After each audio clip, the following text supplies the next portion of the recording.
Saya hanya akan menyampaikan 4 hal. Satu, kita semua mengikuti proses persidangan ini dengan akal sehat. Dan yang mengikuti dengan akal sehat pasti akan kecewa. Sama dengan saya pun sangat kecewa dengan keputusan ini. Yang kedua, jika kasus seterang benderang ini dengan orang seperti Tom saja bisa dikriminalisasi, bagaimana dengan jutaan warga negara kita yang lain? 3, apapun langkah yang akan diambil oleh Tom Lembong untuk mencari keadilan, kami akan dukung sepenuhnya. Yang keempat, kami meminta kepada para pemegang kekuasaan untuk serius memperhatikan dan membenahi hukum kita.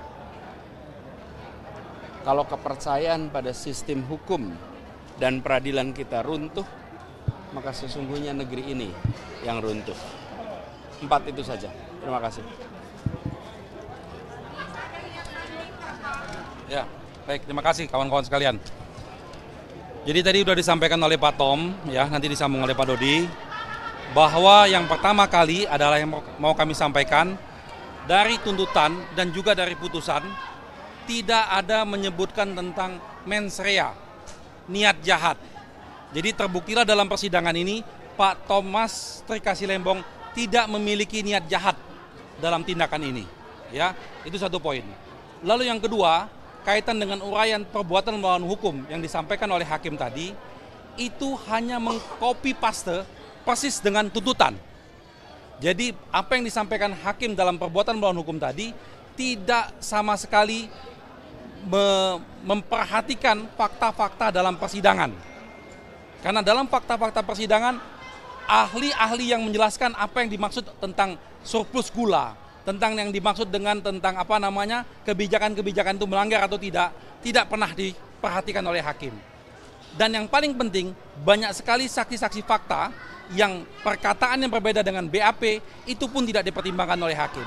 Hakim hanya mengacu kepada BAP dan apa yang sesuai dengan tuntutan jaksa. Nah, misalnya kami ambil contoh tentang adanya pertemuan Pak Tom Lembong dengan para pengusaha swasta. Dalam persidangan tidak diketemukan fakta itu. Bahkan staf khusus tadi yang disebut namanya tadi, ternyata dalam persidangan mengatakan dia tidak pernah membawa nama Pak Tom Lembong sebagai yang tanda kutip tadi pimpinan. Inilah yang kita kecewa atas putusan tersebut. Betul-betul hakim tidak melihat fakta-fakta persidangan. Jadi semuanya asumsi-asumsi. Lalu bagaimana hakim bisa menyimpulkan bahwa perbuatan-perbuatan Pak Tom Lembong itu melanggar aturan-aturan tersebut? Karena tadi disebutkan tentang Perpres. Misalnya tentang Perpres katanya tentang Rakotas. Dia tidak menyebutkan pasalnya. Karena Perpres tidak bicara soal Rakotas. Jadi ini memanipulasi betul fakta-fakta yang seharusnya diungkapkan oleh hakim dalam persidangan. Nah, jadi tadi Pak Tom Lembong hanya dianggap melanggar beberapa peraturan-peraturan sehingga dianggap tidak sebagai menteri tidak cakap dia, tidak baik gitu. Itu yang dianggap oleh hakim tadi.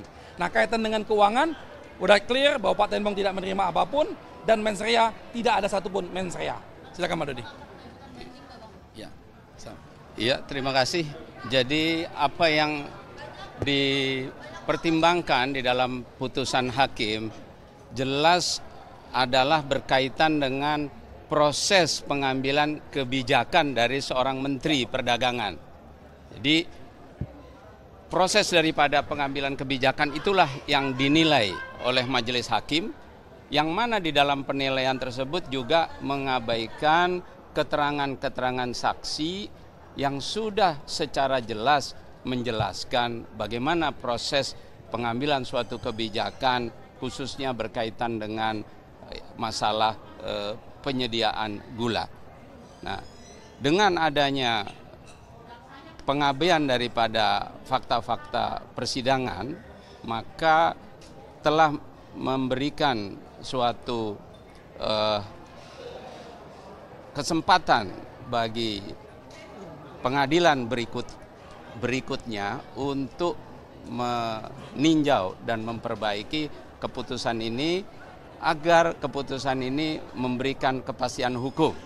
Karena baru pertama kali di dalam persoalan pidana ya, yang dipermasalahkan ya, yang dibuktikan tidak mencakup adanya suatu perbuatan-perbuatan tercela, perbuatan menguntungkan diri sendiri, termasuk juga adanya kerugian negara yang digembar-gemborkan dari awal, ternyata kerugian tersebut tidak terbukti. Ya, oleh karena itu kami akan pikir-pikir untuk mengajukan tindakan hukum selanjutnya.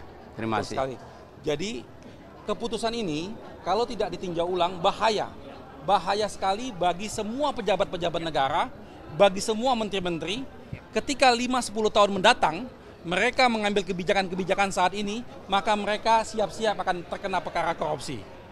Itu bahaya sekali. Akibatnya apa?